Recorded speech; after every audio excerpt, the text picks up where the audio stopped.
संगत समायोजन विषय के पैनल डिस्कशन को प्रारंभ करने से पहले मैं एमपी यादव सर से अनुरोध करूंगा कि वो आ जाएं हमारे साथ। आदरणीय राज्य लोक सेवा आयोग राजस्थान सरकार में चयनित और असिस्टेंट प्रोफेसर राजनीति विज्ञान के आदरणीय अली असगर बोहरा सर हैं। लोक प्रशासन 1 2 राजनीति विज्ञान के अंतर्गत लोक प्रशासन विषय के आप प्रोफेसर हैं और आपका अनुभव विशेष रूप से भारतीय संविधान पर बहुत गहरी आपकी समझ रही है। दिव्यांगजन अधिकार अधिनियम 2016 पर तथा रीजनेबल एकोमोडेशन विषयों पर आपका लगातार प्रस्तुतिकरण रहा है। कार्यस्थल पर तर्क संगत समायोजन विषय पर आज के इस महत्वपूर्ण सत्र में आपके विचार अमूल्य और महत्वपूर्ण होने जा रहे हैं। स्टार्ट।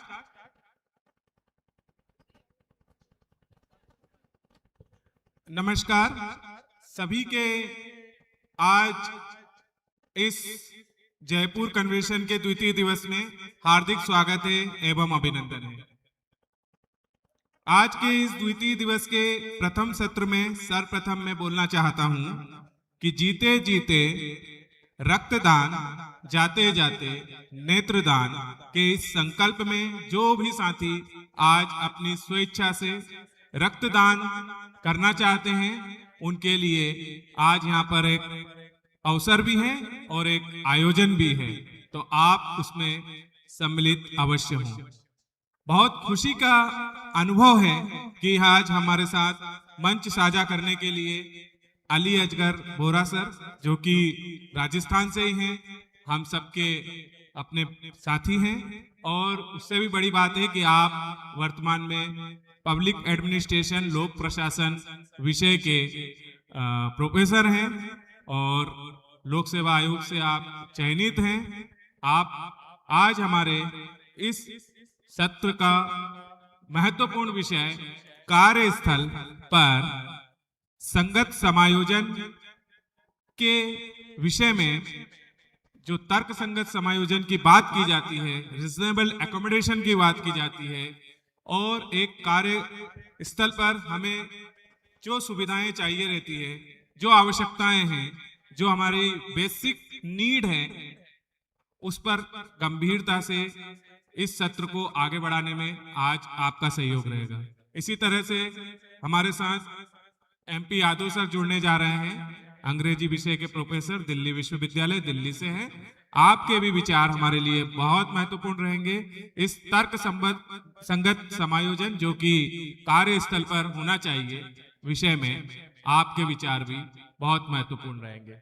इस पैनल डिस्कशन में हम लास्ट में एक आपसी संवाद जिसको प्रश्नावली भी कहते हैं आपको बताएंगे और हम 3 विषयों को छूने की कोशिश करेंगे। 3 टॉपिक, चुनौतियां, अवसर और समाधान।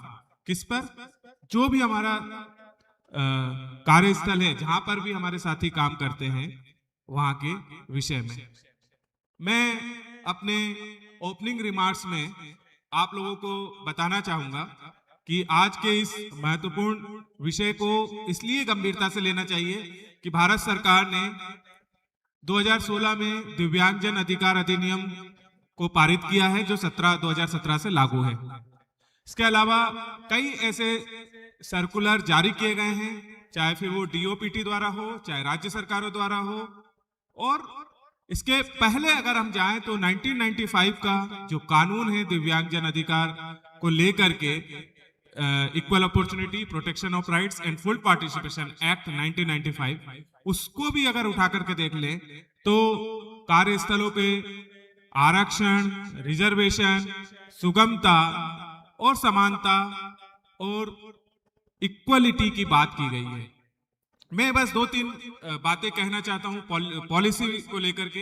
एक तो अब सरकार के लिए ये आवश्यक हो गया है कि एक इक्वल पॉलिसी बनाई जाए जिसमें समानता की नीति हो।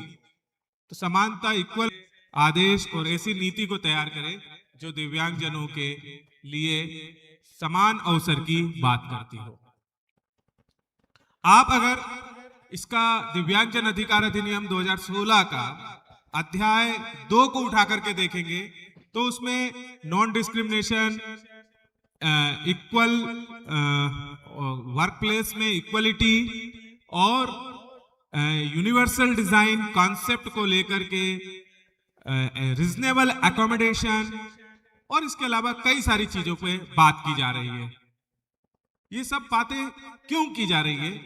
क्योंकि दिव्यांगजन अधिकार अधिनियम और उससे पूर्व का दिव्यांग यानी इक्वल निशक्त जन अधिनियम 1995 समान अधिकार संरक्षण एवं पूर्ण भागीदारी अधिनियम भी कहता है कि 4% 2016 का अधिनियम अगर दिव्यांगजनों को रोजगार के क्षेत्र में आरक्षण कर रहा है तो आप सोचिए कि 4% लोग दिव्यांगजन अगर रोजगार के क्षेत्र में पूरी तरह आते हैं तो वो काम को कितना अच्छे से करके और कितना प्रभावशाली बना सकते हैं उनके कार्यालय को, उनके डिपार्टमेंट को, उनके मंत्रालय को।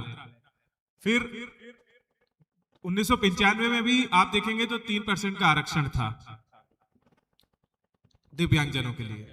तो 2016 में भी नॉन डिस्क्रिमिनेशन, जैसे एक एग्जांपल दें कि कोई व्यक्ति सपोज टू बी ड्राइवर की पोस्ट पे है या अकाउंटेंट की पोस्ट पे काम कर रहा है राजस्थान सरकार में, और वो अचानक ब्लाइंड की कैटेगरी में जाता है, तो अब क्या होगा?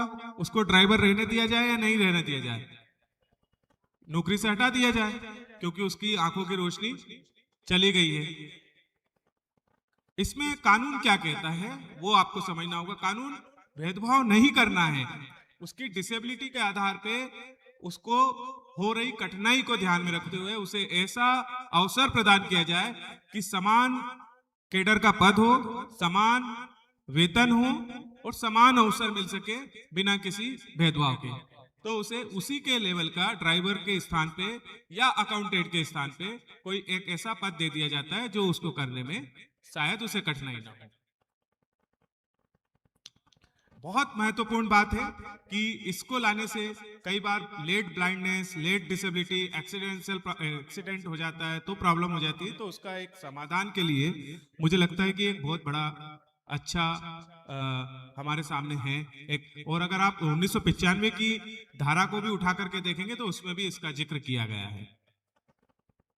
दूसरी बात कि एक ऐसा रजिस्टर बनाया जाए जिसमें 20 से अधिक दिव्यांग व्यक्ति अगर आपके कार्यालय, आपके विभाग में काम कर रहे हैं तो उनके लिए एक उनका पूरा पहचान हो कि इसको ये दिव्यांगता है, इसकी ये डिसेबिलिटी सर्टिफिकेट है, और उसकी फाइल में भी लिखा जाना चाहिए कि ये दिव्यांग कैटेगरी का है। एक उसमें और अच्छी बात है कि ग्रीवेंसेस ऑफिसर की अपॉइंटमेंट करना होगा आपको, शिकायत निवारण अधिकारी। वो क्या करेगा? शिकायत निवारण अधिकारी अगर किसी दिव्यांग की दिव्यांगता के आधार पर भेदभाव, ये ध्यान रखिए, दिव्यांगता के आधार पर अगर भेदभाव है तो उसके साथ समानता के आधार पर दिव्यांगता का भेदभाव ना हो, दिव्यांग है इसलिए भेदभाव ना हो, इसलिए उसको इक्वल अपॉर्चुनिटी, इक्वल जस्टिस की बात करते हुए उसे अपना हक देने का कष्ट करेंगे। ऐसा इस कानून में, इसके नियम में 2017 में जब फॉर्मेट तैयार हुआ तो उसमें भी इस बात को कहा गया है कि वो रजिस्टर्ड क्या करेगा, वो रजिस्टर में दिव्यांगजन की अगर आपने वो की है, 20 से अधिक दिव्यांगजन आपके डिपार्टमेंट में, आपके कार्यालय में हैं, तो उनके लिए आपको प्रॉपर शिकायत निवारण, उनकी शिकायत सुनने के लिए, उनकी शिकायत लेने के लिए वो अधिकारी काम करेंगे। इसके अलावा और क्या प्रावधान किए गए? एक ये भी प्रावधान किया गया कि रीजनेबल अकोमोडेशन के अंतर्गत अगर किसी को कोई उपकरण चाहिए तो एक सर्कुलर डीओपीटी ने निकाला है कि अगर उसको कर्मचारी को, मान लीजिए सपोज टू बी वो बैंक में काम कर रहे हैं और उन्हें सॉफ्टवेयर की आवश्यकता है, तो वो सॉफ्टवेयर आपको बैंक के माध्यम से मिलेगा। इसके साथ ही साथ अगर उनकी और बेसिक नीड है, किसी को व्हील चेयर चाहिए, किसी को कैलिपर्स चाहिए, किसी को हेयरिंग एड चाहिए, जिससे उनका काम प्रभावित ना हो, ऐसी जो भी उपकरणों की आवश्यकता है वो उपकरण उसको उपलब्ध कराने होंगे। फिजिकल इन्वायरमेंट उनके अनुकूल होना चाहिए। मान लीजिए मैं आज इस स्टेज पे आ रहा हूँ एज ए ब्लाइंड पर्सन, मुझे शायद आने में दिक्कत नहीं हुई क्योंकि सीढ़ियाँ थी तो प्रॉब्लम नहीं है। अगर मैं व्हीलचेयर यूजर हूँ तो मैं इस स्टेज पे कैसे आऊंगा? तो इसलिए जो भी कार्यस्थल है वहां पर भी आपको इस तरह का एकोमोडेट इन्वायरमेंट बिल्डअप करना होगा, चाहे वो टॉयलेट हो, चाहे वो रिसेप्शन का पूरा टेबल हो। अब रिसेप्शन पे मान लीजिए एक आपने सुना कि नहीं, फिजिकली हैंडीकैप में कई कैटेगरियां हैं, शारीरिक दिव्यांगता में कई कैटेगरी, उसमें एक दिव्यांगता जो है वो ड्राविज्म की है, यानी बोनापन की, जिसकी हाइट कम होती है। अब उसका रिसेप्शन आपने मान लीजिए ये स्टेज पे ये वाला जिस जिस पोडियम से मैं बात कर रहा हूं आप लोगों से, और अगर कोई 2.5 यानी कि 2.5 फीट से कम का बंदा है तो वो यहाँ से कैसे बोलेगा, उसकी हाइट कम है। अर्थात एक कार्यस्थल पे जो टेबल है उस टेबल पर भी उसके अनुकूल होना चाहिए। और मैं इसमें ये कहना चाह रहा हूं कि हमें पूरी 21 तरह की जो दिव्यांगताएं हैं उन सब के लिए एक अकोमोडेशन को इस तरह से बिल्डअप करने की बात की जा रही है जो कि सबके लिए समान हो। हाल ही में जब 2015 में जो भारत सरकार द्वारा कैंपेन चलाया गया था, एक्सेसिबल इंडिया कैंपेन, मैं चाहूंगा कि 2 मिनट अब मैं इस पे बात करते हुए आगे बढ़ूंगा।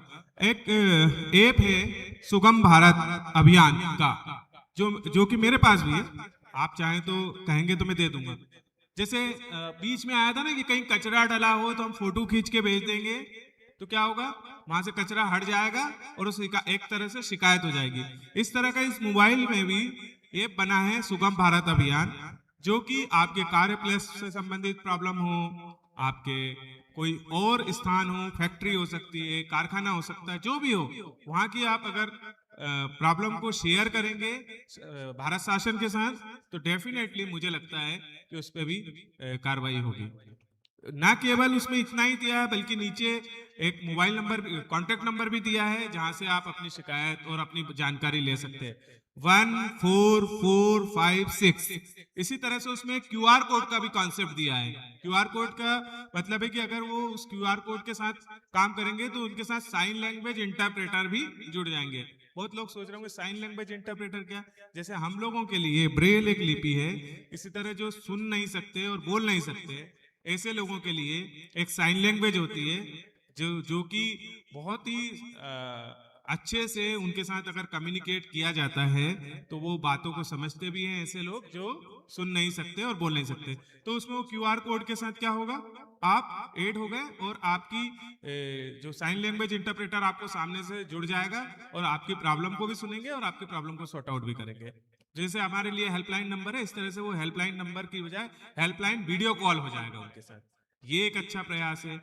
और भारत सरकार ने ऐसे कई सर्कुलर जारी किए हैं। मान लीजिए मैं यहाँ से जयपुर से गवर्नमेंट काम से पंजाब जाना चाहता हूँ तो मुझे अपने साथ स्कॉट ले जाना अलाउ है, मुझे वहां पे रहने के लिए जो सुविधाएं मिलनी चाहिए वो भी मिलेगी। आप बोलेंगे एक सरकारी कर्मचारी को तो मिलती है, बिल्कुल मिलती है, लेकिन सपोर्टिंग स्टाफ का किराया टैक्सी का, ट्रेन का, फ्लाइट का दे सरकारी जरूरी नहीं, लेकिन वो आदेश आप लोग यूज कर सकते हैं, उपयोग कर सकते हैं अपने एकोमोडेशन को एक्सेसिबल के लिए, रिजनेबल के लिए, आपको फैसिलिटेट करने के लिए। वो बहुत अच्छा आदेश है भारत सरकार का। कुछ कहेंगे तो मैं जरूर आप लोगों को प्रोवाइड करा दूंगा। राज्य सरकारों ने भी इन सब को लेकर के कई तरीके से प्रयास किए हैं भारत सरकार के अलग अथक प्रयत्नों से कि डीओपीटी के साथ साथ भारत सरकार के विभिन्न मंत्रालयों में, जैसे आजकल जो वेबसाइट है ना, वेबसाइट को एक्सेसिबल करने की ओर प्रयास किए जा रहे हैं, जब चाहे फिर वो बैंकिंग को लेकर के हो फैसिलिटी, इनकम टैक्स को लेकर के फैसिलिटी हो, पीएमओ का जो पोर्टल है उसको लेकर के हो, मिनिस्ट्री ऑफ सोशल जस्टिस की वेबसाइट हो, सबको फुल्ली एक्सेसिबल करने के लिए प्रयास किए जा रहे हैं। इसी तरह से रोड ट्रांसपोर्ट को लेकर के एक्सेसिबल करने के लिए जो भी, चाहे बस हो, ट्रेन हो, एयरपोर्ट फ्लाइट जो भी हो, उनको, ताकि एक कर्मचारी हो चाहे एक दिव्यांगजन हो, उसको सुविधा हो सके। हाँ, अब चुनौतियां क्या है, स्टेटस क्या है और उनका समाधान क्या है, ये बहुत सारी चीजें हैं। मैं बड़े सम्मान के साथ अब चाहूंगा कि हमारे अभिन्न मित्र अली भाई थोड़ा सा प्रकाश डालेंगे और ये रिजनेबल एकोमोडेशन की आज जो बात चल रही है इस पर भी प्रकाश डालेंगे। और हम सभी से अनुरोध करेंगे कि बहुत ध्यान पूर्वक सुने, ये बहुत महत्वपूर्ण सत्र है। आइए अली जी को सुनते हैं।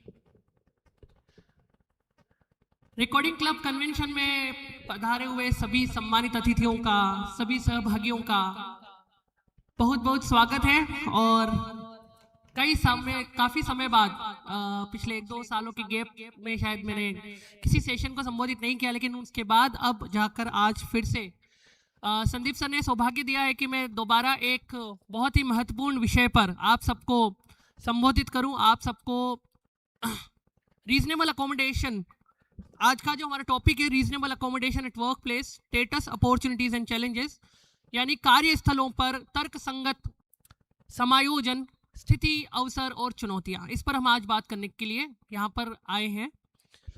साथियों, आप में से अधिकांश लोग जो यहाँ आए हैं वो किसी न किसी सरकारी या निजी क्षेत्र की नौकरी में होंगे या अपना कोई रोजगार कर रहे होंगे।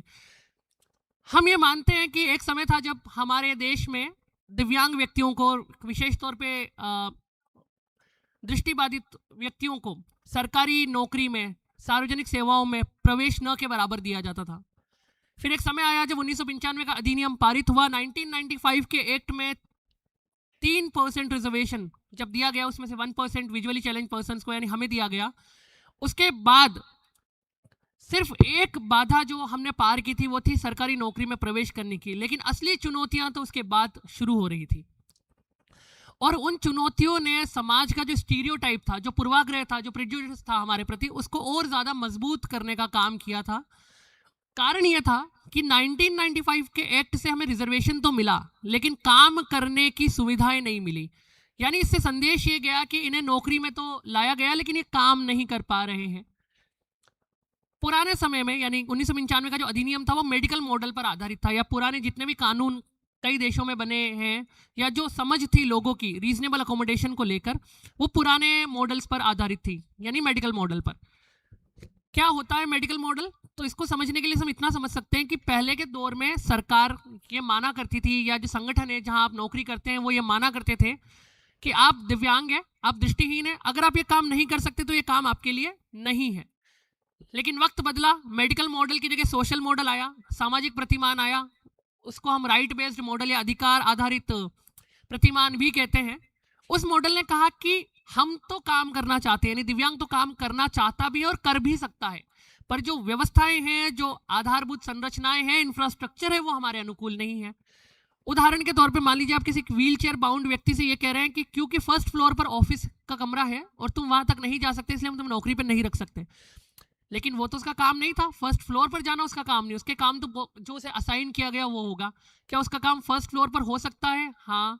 फर्स्ट फ्लोर पर जाने के लिए क्या सीढ़ियां ही एक माध्यम है, लिफ्ट नहीं हो सकती या रैंप नहीं हो सकते, बहुत सारी चीजें हो सकती। उसी तरह विजुअल इंपेयरमेंट पर्सन्स के लिए, यानी हमारे लिए ये बैरियर रहा करता था कि हम रीड नहीं कर पाते, इसलिए एक टाइम में तो टीचिंग जॉब्स में भी रिजर्वेशन नहीं था। बाद में ये समझ विकसित हुई कि कंप्यूटर के में जो टॉकिंग सॉफ्टवेयर है, जो जोज आया था उस दौर में, उसके बाद अब टेक्स्ट टू स्पीचेस की इतनी सारी सर्विसेज, इतने सारे सॉफ्टवेयर आ गए हैं, इससे हमारा इंक्लूजन होने लगा। और ये समझ आया कि टेक्नोलॉजी के माध्यम से भी बहुत सारे वो काम, चाहे वो क्लेरिकल काम हो, चाहे वो मैनेजरियल काम हो, चाहे टीचिंग हो, चाहे कुछ और हो, रीडिंग करनी हो, कुछ भी काम संभव है, बस सहूलियत अगर कार्यस्थल पर हमें प्रदान कर दी जाए तो। अब रीजनेबल अकोमोडेशन बेसिकली क्या होता है, जिस पर हम आज बात करने के लिए आए हैं। रीजनेबल अकोमोडेशन आमतौर पर उसे कहा जाता है जब जो संगठन है वो किसी दिव्यांग व्यक्ति के लिए कुछ आवश्यक मॉडिफिकेशन करता है, कुछ परिवर्तन करता है। किनमें? अपनी व्यवस्थाओं में, अपनी आधारभूत संरचनाओं में कुछ हद तक टेक्नोलॉजी में, कुछ हद तक व्यवहार में अगर वो कुछ परिवर्तन करता है और उस परिवर्तन का उस संगठन पर कोई प्रतिकूल प्रभाव नहीं पड़ता, कोई उसको अनड्यू बर्डन उस पर नहीं आता, तो उसको रीजनेबल अकोमोडेशन कहते हैं। एग्जाम्पल के तौर पर देख सकते हैं, जैसे मैंने अभी वो लिफ्ट वाला एग्जाम्पल दिया, उसी तरह अगर आप किसी ऑफिस में काम कर रहे हैं, बैंक में काम कर रहे हैं, आपको जो भी जॉब दिया गया है वो कंप्यूटर बेस्ड है। कंप्यूटर बेस्ड है तो सॉफ्टवेयर भी है, सॉफ्टवेयर का इस्तेमाल करके आप वो सारे काम कर सकते हैं जो कि एक दूसरा एम्प्लॉय जो एबल बॉडीड है वो कर सकता है। तो इसे हम रीजनेबल अकोमोडेशन की श्रेणी में लाते हैं। आज के दौर में टीचिंग के टाइम में पहले व्हाइट बोर्ड्स होते थे, ब्लैक बोर्ड्स होते थे, तो चौक से लिखना पड़ता था। अब तो प्रोजेक्टर स्क्रीन आ गई है, अब तो स्मार्ट बोर्ड्स आते हैं जिसका इस्तेमाल आराम से किया जा सकता है। पर बात यह कि उपलब्ध कौन करवाएगा, तो ये रीजनेबल अकोमोडेशन के तहत संगठन खुद उपलब्ध करवाता है। ये एक उदाहरण की बात है। भारत के संविधान में असल में अनुच्छेद जो 14 है वो ये कहता है कि विधि के समक्ष सभी समान है और विधि का सबको समान संरक्षण प्राप्त है। Equality before law and equal protection of law. Article 15 कहता है कि डिस्क्रिमिनेशन, किसी भी व्यक्ति के साथ किसी भी प्रकार का डिस्क्रिमिनेशन नहीं होगा। बेसिकली उसमें भले डिफरेंट एबिलिटी या डिसेबिलिटी नहीं लिखा हुआ है, लेकिन सुप्रीम कोर्ट के कई सारे जजमेंट्स इस बात को रिकॉग्नाइज करते हैं, इस बात को मान्यता देते हैं कि अनुच्छेद 15 और अनुच्छेद 16 जो है उसमें जो शब्द लिखे गए हैं उस पर नहीं, बल्कि उस अनुच्छेदों की जो भावना है उस पर आधारित है। यानी कि समानता का व्यवहार, डिसेबिलिटी के आधार पर भी असमानता का व्यवहार नहीं किया जा सकता। उसी तरह अनुच्छेद 16 में अपॉर्चुनिटी इन एम्प्लॉयमेंट, यानी कि रोजगार में अवसरों की बात की गई है और उसमें भी समानता की बात की गई है। तो वो समानता सबके लिए है, इंक्लूडिंग डिसेबिलिटीज। अब यहाँ समस्या ये है कि क्या रीजनेबल अकोमोडेशन जैसा कोई शब्द लीगली एग्जिस्ट करता है, क्या कानून में ऐसा कोई प्रावधान है?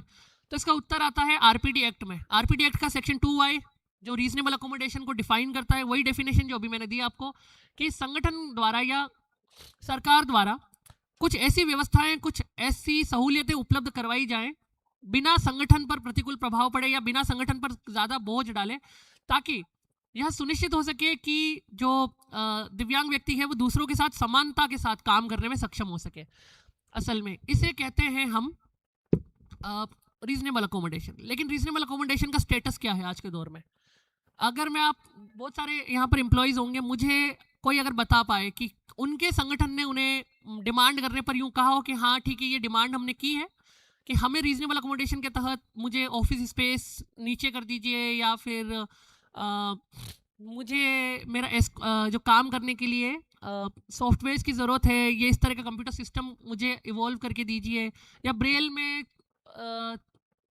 रीडिंग मटेरियल्स हमें अवेलेबल करा दीजिए, ब्रेल प्रिंटर दे दीजिए। मुझे कोई बता सकेगा क्या इस ऑडियंस में कि वाकई में, क्योंकि स्टेटस तो यहीं से पता चल जाता है, हालांकि डाटा पर या उन पर मैं आऊँ उससे पहले ये बताइए कि आप में से किसी को लगता है कि आप सबको ये मिल रहा होगा अभी फ़िलहाल? If anyone can. नहीं मिल रहा है, ठीक है। जैसे हम लोग भी स्टेट और सेंट्रल जो गवर्नमेंट्स के लोग हैं, आमतौर पे पहले तो अवेयरनेस की हमारी कमी है कि हम कॉन्स्टेंटली डिमांड नहीं कर पाते हैं। कॉन्स्टेंटली डिमांड इसलिए नहीं कर पा रहे हैं क्योंकि वही वाली बात है कि एक सर्कुलर हम दिखाते हैं तो सामने वाला संगठन का, जो संगठन आपके जिस डिपार्टमेंट के तहत आता है, वहाँ वाले कहते हैं कि हमारे अपने डिपार्टमेंट का ऐसा कोई सर्कुलर या इस तरह की नहीं है, इसकी फाइनेंशियल अप्रूवल नहीं है, वित्तीय स्वीकृति नहीं मिली है, या इतना बजट तो सरकार मतलब संगठन अफोर्ड नहीं कर सकता इन चीज़ों के लिए। ये सारे अलग अलग एन प्रकार वहाँ मिलते हैं।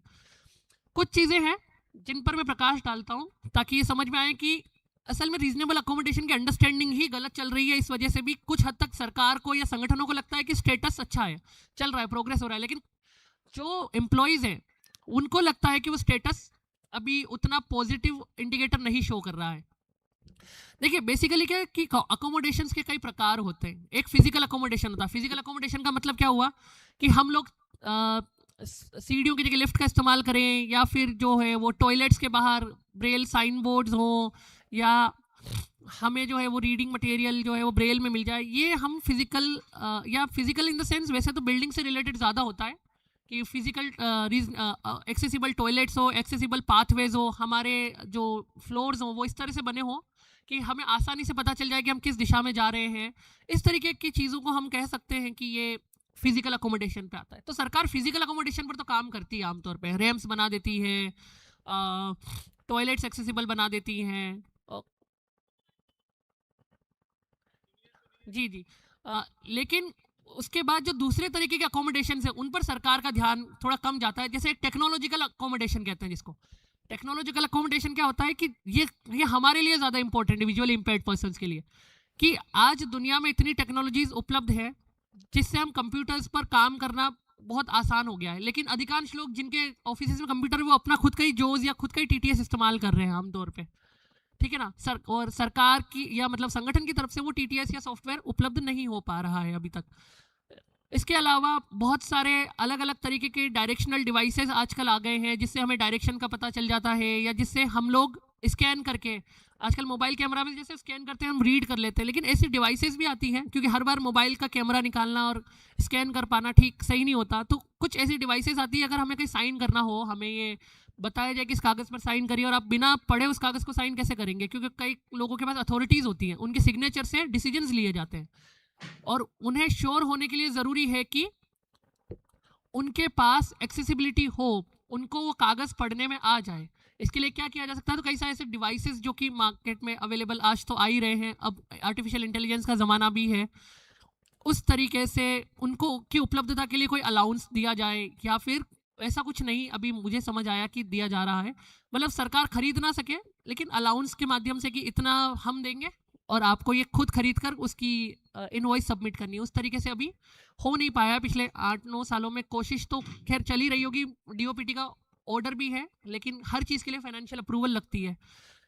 एक और जो अकोमोडेशन का प्रकार है वो होता है ऑर्गेनाइजेशनल अकोमोडेशन। का मतलब ये हुआ कि आपको आपके फ्लेक्सिबल आवर्स दिए जाए। मतलब मान लीजिए कि कई बार क्या होता है ना, आप बस से आते हैं, अब जैसे कई सारे लोग स्कूल के साथी होते हैं, कई ऑफिसेज के होते हैं, उनको 9 बजे पहुंचना है, और वो क्योंकि बस से आ रहे हैं तो जाहिर सी बात है चलने में थोड़ा, एक तो धीमी गति से ही चलेंगे ऑब्वियसली, हर बार कोई साथ हो ज़रूरी नहीं है, हर बार साथ किसी को लाया भी नहीं जा सकता, उसका एक्सपेंसेस अलग से बियर करना पड़ेगा ना।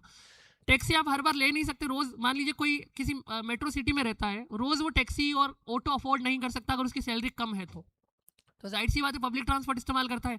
इस चक्कर में कई बार वो लेट भी हो जाता है, इस चक्कर में कई बार उसे जल्दी भी जाना पड़ता है क्योंकि उसे बस नहीं मिलेगी। तो फ्लेक्सिबल वर्किंग आवर्स हो, मान लो, इसको हम ऑर्गेनाइजेशनल अकोमोडेशन कहते हैं कि भैया ठीक है, तुम्हें ये काम हमने दे रखा है, तुम्हें इतनी बजे से इतनी बजे में करना है, क्योंकि हम समझते हैं कि ये कुछ समस्याओं का समाधान नहीं हो पा रहा है। और अगर फिर भी सरकार या संगठन चाहे कि रीजनेबल अकोमोडेशन तो होगा, तो ट्रांसपोर्ट अलाउंस वैसे तो दिया ही जा रहा है पर वो थोड़ा इनएडिक्वेट है। मतलब अगर बड़े शहरों में दिया जाता है, छोटे शहरों में तो चलो ठीक है, फिर भी वो शायद around 40 to 50 rupees per day जैसा है कुछ, बड़े शहरों में वो कम पड़ जाता है जब आप ऑटो टैक्सी का इस्तेमाल करते हैं। तो रीजनेबल अकोमोडेशन में इसको भी शामिल माना जाता है। एक सबसे बड़ी जो दिक्कत मैं मानता हूँ, फिजिकल और टेक्नोलॉजिकल तो ठीक है हम डील कर लेते हैं, सबसे बड़ी दिक्कत है एटीट्यूडनल बैरियर। एटीट्यूडनल बैरियर क्या होता है? एटीट्यूडनल बैरियर से मेरा तात्पर्य है कि हमारे कार्यस्थल पर जो बाकी कार्मिक हैं, जो हमारे सहकर्मी हैं, हमारा जो बॉस है, हमारा जो प्रबंधक है, हमारा जो प्रिंसिपल है, या जो भी जिस पोजीशन में भी आपका एडमिनिस्ट्रेटर है, मतलब जिस भी नाम से आपके ऑफिस में उसको जाना जाता होगा, उसका और आपके सहकर्मियों का आपके प्रति कैसा व्यवहार है, इसे हम एटीट्यूडनल एस्पेक्ट कहते हैं, यानी उसका एटीट्यूड आपके प्रति कैसा है।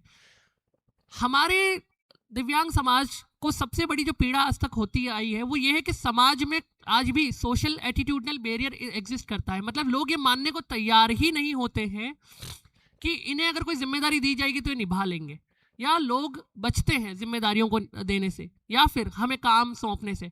उन्हें लगता है कि ये जो नौकरी में भी आए हैं, मतलब चैरिटी मॉडल के तहत आए कि हाँ ठीक है, गवर्नमेंट ने कुछ 4-5% रिजर्वेशन दिया है, उनमें कुछ सीट्स इनके लिए रिजर्व्ड है। लेकिन इसमें प्रॉब्लम ये इस पूर्वाग्रह को बढ़ाने में, मैंने जो शुरू में कहा था कि पूर्वाग्रह क्यों बढ़ा, ये पूर्वाग्रह इसलिए नहीं बढ़ा कि हमने काम नहीं किया, बल्कि पूर्वाग्रह इसलिए बढ़ा कि सरकार या संगठन या जो उस समय की मशीनरी रही होगी उसने हमें वो सुविधाएं नहीं दी जिसकी वजह से हम अपने काम को और बेहतर ढंग से कर पाते। इसने समाज में उस पूर्वाग्रह को और मजबूत कर दिया कि हमने तो काम भी दे दिया था, हमने तो नौकरी भी दे के देख ली, नहीं हो रहा है काम कई जगहों पर। लेकिन अब आप अगर पिछले 10 सालों में देखें तो मैंने देखा है कि डिफरेंटली एबल्ड पर्सन्स की प्रोडक्टिविटी काफ़ी ऊपर गई है। कई लोगों ने अपने स्तर पर प्रयास करके अपने लिए रीजनेबल अकोमोडेशन मांगा है, और अब हर क्षेत्र में, मुझे नहीं लगता किसी क्षेत्र में अगर किसी को नौकरी मिल रही है तो वो काम नहीं कर पा रहा है। अब कर पा रहा है, लेकिन ज़्यादातर लोग अपने व्यक्तिगत प्रयासों से कर रहे हैं इस काम को।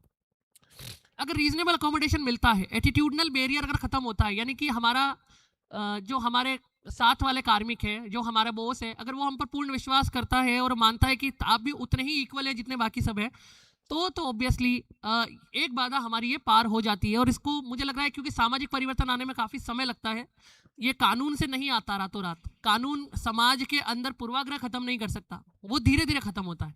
आप किसी को पूर्वाग्रह रखने पर दंडित तो कर सकते हैं, लेकिन वो भी अंतिम उपाय नहीं है। खैर, अब मुद्दे पर आते हैं, अवसर और चुनौतियों पर थोड़ी बात करके, और फिर उसके बाद शिव भाई फिर पुनः अपने विचार साझा करेंगे। तो अवसरों में मेरा ये मानना है कि हमारे पास टेक्नोलॉजी है, विश्व की सबसे बेहतरीन टेक्नोलॉजीज भारत में भी उपलब्ध है, तो रीजनेबल अकोमोडेशन पॉसिबल है। और टेक्नोलॉजीज अब सस्ती भी होती जा रही है क्योंकि एआई का दौर आ चुका है, तो तकनीक और सस्ती होती जा रही है और सरकारों पर पड़ने वाला भार भी मुझे लगता है धीरे धीरे अब कम होने लगेगा। उसके अलावा सिविल इंजीनियरिंग के क्षेत्र में भी कई सारी टेक्नोलॉजीज हैं जिसकी वजह से फिजिकल एक्सेसिबिलिटी बढ़ रही है। ये मुझे कुछ अपॉर्चुनिटीज लग रही है। अगर रीजनेबल अकोमोडेशन होता है तो रीजनेबल अकोमोडेशन से कुछ फायदे होंगे जो संगठन को भी होंगे और दिव्यांगों को भी होंगे।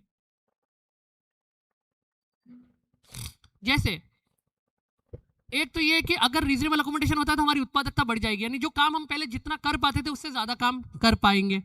दूसरा, इससे समाज में दिव्यांग व्यक्तियों की गरिमा और प्रतिष्ठा में वृद्धि होगी क्योंकि वो काम करेंगे, कर रहे हैं, तो जाहिर सी बात है पूर्वाग्रह को कम करने में इससे आसानी होगी। इसके अलावा जो समावेशन यानी इंक्लूजन का जो सही अर्थ है वो इससे तभी पूरा हो पाएगा जब हम इंक्लूसिविटी की तरफ बढ़ेंगे, और वो तब हो सकता है जब रीजनेबल अकोमोडेशन हो। पर कुछ बाधाएं भी हैं, कुछ चुनौतियां भी हैं उन्हें लागू करने में। पहली चुनौती तो लैक ऑफ अवेयरनेस है, जागरूकता का अभाव, कि हमारे जो समाज में हम लोग संगठित होकर इसको कंटिन्यू नहीं कर पा रहे हैं। कई सारे सर्कुलर्स हैं, कई सारे नोटिफिकेशंस आते जाते रहते हैं, बेसिकली एक के बाद दूसरा आ जाता है कि कई बार याद रख पाना भी बड़ा मुश्किल होता है। लेकिन वो सर्कुलर कई सारे संगठन मानते हैं कि परामर्शकारी एडवाइजरी है, मतलब ये हम पर बाध्यकारी नहीं है भाई, ये तो एडवाइजरी है। एडवाइजरी है तो हमें लागू करना है तो करेंगे, नहीं करना है तो नहीं करेंगे। दूसरा कि कई संगठन ऐसे भी हैं जिनके पास वित्तीय चुनौतियां हैं, बाधाएं हैं, वो करना भी चाहें तो उन्हें उतनी सैंक्शन नहीं मिल रही है, उनके पास उतना बजटरी एलोकेशन नहीं है कि वो रीजनेबल अकोमोडेशन दे पाए। एक बाधा ये भी है कि कुछ लोग, कुछ संगठन इसे चैरिटी समझते हैं, मतलब वो समझते हैं कि रीजनेबल अकोमोडेशन का मतलब होता है कि अनुदान देना या दान देना। असल में चैरिटी नहीं है, असल में ये एक राइट है, अधिकार है उस कार्मिक का जो आपके संगठन में काम कर रहा है। तो एक इस अप्रोच की वजह से भी हमारे यहाँ ये एक चुनौती बना हुआ है कि रीजनेबल अकोमोडेशन को जब चैरिटी माना जाता है तो चैरिटी जिसकी मर्जी होगी वो करेगा, यानी जिस संगठन को लगेगा कि हमें करनी चाहिए वो करता है, जिसको नहीं लगता वो नहीं कर पा रहा है। लीगल कंप्लाइंसेस नहीं है, मतलब कोई ऐसी रिपोर्टिंग वगैरह तो होती रहती है, लेकिन अभी तक भी ऐसा कोई मेजर आउटकम नहीं आया किसी लीगल प्रोसेस का जहां किसी संगठन को बहुत फाइन किया गया हो या डिसिप्लिनरी एक्शंस लिए गए हों उन लोगों के खिलाफ जिन्होंने रीजनेबल अकोमोडेशन नहीं दिया। आमतौर पे अगर कल को ये पिंडोरा बॉक्स खुले कि शिकायतें कर सकते हैं और एक पोर्टल बन जाए तो मुझे लगता है बहुत लोग शिकायतें करेंगे और लाखों हजारों में शिकायतें होंगी जिनका निपटारा भी बहुत मुश्किल हो जाता है। एक लंबा प्रोसेस चलता रहता है, लेंदी प्रोसेस चलता रहता है, और अधिकांश मामलों में तो सरकार खुद पार्टी होती है, तो सरकार के लिए तो वो लीगल कॉस्ट है ही नहीं, सरकार के पास तो अपने खुद के लीगल इंफ्रास्ट्रक्चर होता है।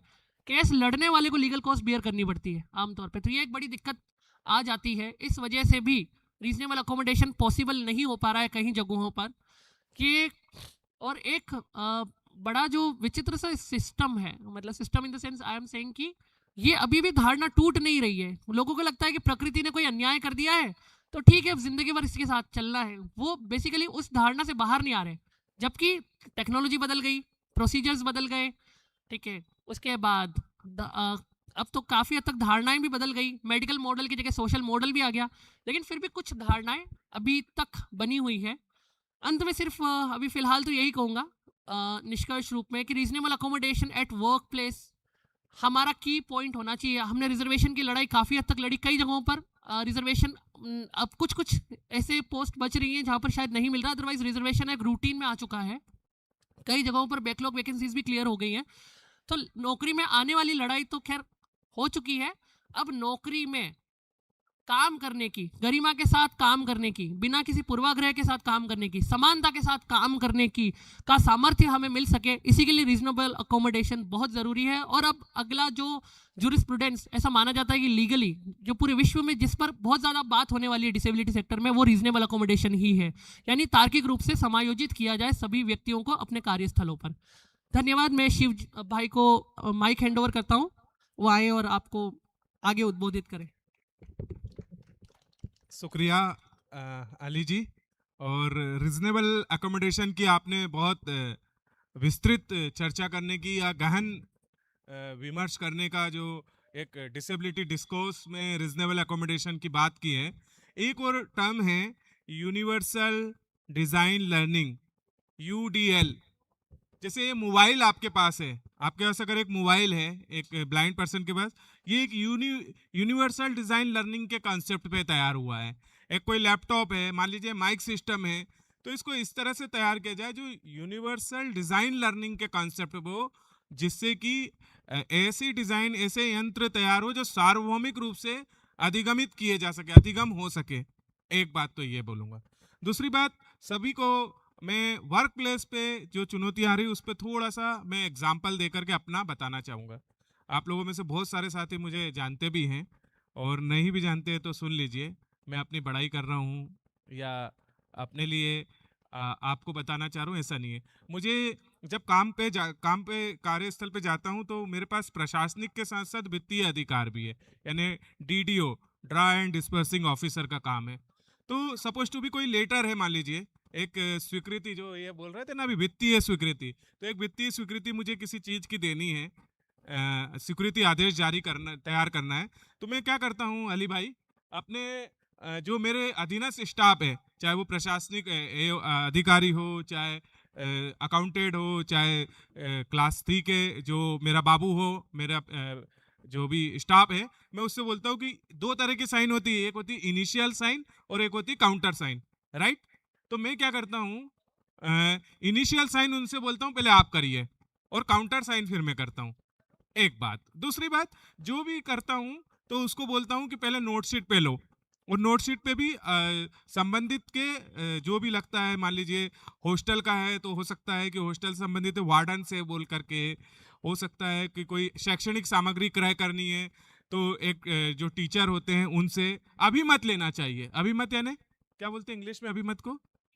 ओपिनियन। उनके ओपिनियन, संबंधित स्टाफ के, संबंधित कर्मचारी के ओपिनियन लेना चाहिए नोटशीट पर, और नोटशीट पर जारी करने के बाद फिर मैं अपना फाइनल रिमार्क्स देता हूँ। कहने का मतलब है जहाँ आप काम कर रहे हो तो एकोमोडेशन कैसे तैयार करनी है। ऐसा नहीं है कि शासकीय सेवा में मैं कर रहा हूँ ये और लोग नहीं कर रहा हूँ, बिल्कुल करते हैं। जो अधिकारी लेवल पे अगर होंगे यहाँ तो वो तो करते ही हैं, बड़ी बात नहीं है। लेकिन मैं आपको एक सिस्टम बताना चाह रहा हूँ, उसमें आप कैसे आओगे, अब सिस्टम में कैसे घुस सकता है एक कर्मचारी अपने आप को। फिर वो जब नोटशीट पे ले लेते हैं तो मैं अपना उसमें नियमानुसार कार्रवाई की जाए, आवश्यकता अनुसार सामग्री को क्रय किया जाए। जो एक टिप लिखी जाती है अधिकारी की, वो मैं ग्रीन पेन से लिखता हूँ, हरे पेन से लिखता हूँ, ताकि वो अलग रहे। फिर उस पर मैं साइन करता हूँ।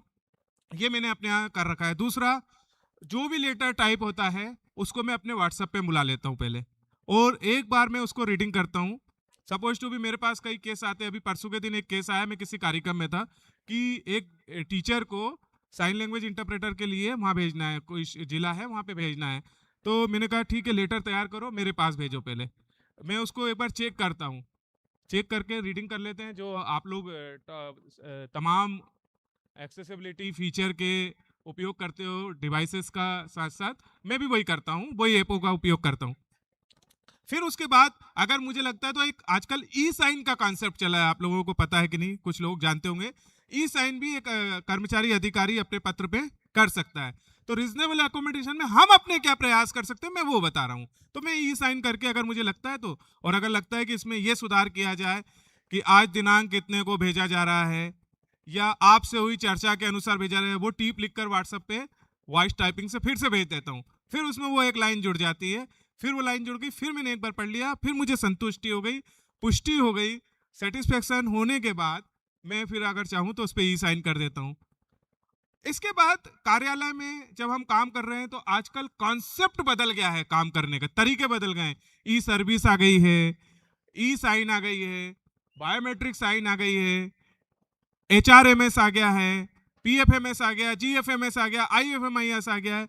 उसके साथ साथ आपने जो स्लिप पे साइन किए, ऑफलाइन भी साइन किया ना, on the paper, on the table, on the paper पर साइन किए, तो उसके बाद वो बिल लगने के बाद फिर से आपके पास OTP आते हैं, जैसे मेरे पास आते हैं। मैं अपना ही एग्जांपल इसलिए दे रहा हूँ कि आप लोगों को बताना चाह रहा हूँ कि सिस्टम में जब काम करता है ब्लाइंड पर्सन, उसको किन बातों का ध्यान रखना चाहिए और कैसे कर सकता है। तो वो जब OTP आता है तो मैं अपने बाबू से पूछता हूँ, किस चीज़ का OTP ले रहे हो भाई? इस चीज़ का ले रहे हैं सर, वो वाली सैलरी लगनी है सर, वो अमुक उसका बिल लगना है सर, ये लगना है सर, वो उसका एरियस निकलना है। अच्छा, मैं बोलता हूँ ठीक है। फिर मैं बोलता हूँ ठीक है, मैं एक होता लॉगिन पास OTP, तो वो तो दे देता हूँ। फिर दूसरा OTP आता है तो मैं पहले याद करता हूँ उसके ड्यूरेशन में जो टाइम रहता है कि जो कौन सा इसने ये वाला बिल बोला था तो ये। अच्छा, फिर मैं जब टेबल से वो लेता है तब मैं जब तक OTP देखता हूँ तब तक पूछ ले, अच्छा ये कौन सी तारीख को लगाया था, किस डेट को, अच्छा किसके संबंध में ये, अच्छा किस व्यक्ति का है ये, अच्छा एरियाज का तो नहीं है था ये। तो एक बार अपने आप को जांचने के लिए एक ब्लाइंड पर्सन ने बहुत ज़्यादा क्या कहना चाहिए, अलर्टनेस, सतर्कता रखनी चाहिए, और सतर्कता विजिलेंस के साथ साथ अवेयर रहना चाहिए, जागरूक रहना चाहिए। फिर मैं जब OTP देता हूँ तो बड़ा थोड़ा रुक करके जो सेकंड OTP जो लॉगिन पासवर्ड हो जाने के बाद जब फाइनल आगे बढ़ने की बात आती है बिल को, तो फिर मैं सोच समझ के देता हूँ। इसके अलावा कार्यालय में जो फाइलें हैं, एक फाइल दो फाइल नहीं होती, हजारों फाइलें होती है। बहुत लोग पहले हमने देखा है, सुना है, हमारे जो अधिकारी लेवल पे थे वो ब्रेल में लिख लिया करते थे, ये कर लिया। अब हम तो तमाम संस्थाओं में देखते हैं, एक संस्था नहीं है, अब कौन सी ब्रेल में लिखेंगे और कहाँ क्या रखेंगे। आप पिछला पढ़ करके आगे बढ़ सकते हैं। कार्यालय में पिछली बार क्या लिखा था, अच्छा पिछली बार ये लिखा था, पिछली बार किसके संबंध में लिखा था, ये लिखा था, उसको पढ़ करके आप आगे बढ़ सकते हैं। तो ये छोटी छोटी बातों का ध्यान रखना चाहिए। मैं आप लोगों की तरफ से भी अगर कहूँ तो ये कहूँ कि कई बार ऑफिसों में ऑफिस ऑर्डर निकलते हैं, हम लोग उस पर ले लेते हैं, साइन कर देते हैं, लेकिन देखते नहीं है। इसको देखना पड़ेगा। ऑफिस ऑर्डर आपके नाम का निकला है, तमाम स्टाफ के नाम का। मान लीजिए 26 जनवरी 2026 को गणतंत्र दिवस होना है, इसमें आप लोगों को बैंकिंग में आना है, रेलवे में आना है, राज्य सरकार के स्कूल शिक्षा विभाग में आना है, स्वास्थ्य विभाग में आना है। आपके जो भी कार्यालय ने आदेश निकाला, आप उसको पढ़िए जरूर। सुनना चाहिए लेकिन सुनते नहीं है। कई बार ये थोड़ी सी हमारी वीक पॉइंट होता है। सुनना चाहिए, उस पर क्या लिखा है। दो बातें हैं, एक तो हमें पता चल जाता है और एक बात हमें सीखने को भी मिल सकती है उससे। एक दो बातें सुनना चाहिए, फिर आप सिग्नेचर करिए। बहुत चेंज बात कर रहे हैं हम यहाँ, सिनेरियो पूरा चेंज हो रहा है। वर्क प्लेस पे भी सिनेरियो चेंज हो रहा है। पेपरलेस ऑफिस हो गए हैं, पेपरलेस सिस्टम होने जा रहा है। तो हमें भी बहुत अवेयर होने की जरूरत है। चाहे ईमेल चेक करना हो, हमारे बैंकिंग में आया हो, चाहे हमारे पर्सनल उस पर आए हों, एज ए एम्प्लॉयज़ हमें NPS से हर महीने ईमेल आता है। हमें देखना पड़ता है कि कितना कंट्रीब्यूशन हमारा हुआ है इस महीने। हमें NPS के ऐप पर किस तरह से हमारी विड्रॉ करना राशि है वो आना चाहिए। हमें होम लोन बनना है तो कैसे वर्क प्लेस पे आप काम करते करते सिर्फ इस कॉन्सेप्ट में मत काम कीजिए, करना चाहिए या कीजिए कि हम अपने ऑफिस चले गए, आज का काम हो गया, कल का कल देखेंगे। बल्कि ये देखिए कि हमारी सुविधाएं कहाँ कहाँ पर है, वो भी ध्यान रखते ही हैं, लेकिन हमें ऑफिस की सुविधाओं का भी ध्यान रखना चाहिए। हमें बड़ी खुशी है, मैं अपने आप को बोल रहा हूँ, और बहुत खुशी है यहाँ बोलते हुए कि आप लोगों में से बहुत लोग यहाँ पे बैठे हुए हैं जो टेक्नो फ्रेंडली है। आज से 10 साल पहले एक GPF हुआ करता था गवर्नमेंट ऑफ इंडिया के एम्प्लॉयज के लिए और स्टेट गवर्नमेंट के लिए। GPF समझते? GPF means right, general provision fund, जो भविष्य निधि होती है, सामान्य भविष्य निधि, सही बोल रहे हैं। तो उसके लिए आप लोग बुक भरते थे, बुक होती थी। अभी बहुत चेंज हो गया है।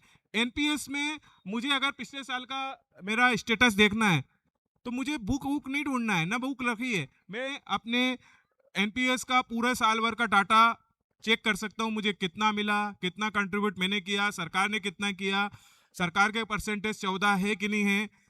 होता नहीं है गलती, लेकिन मैं अपना देख सकता हूँ।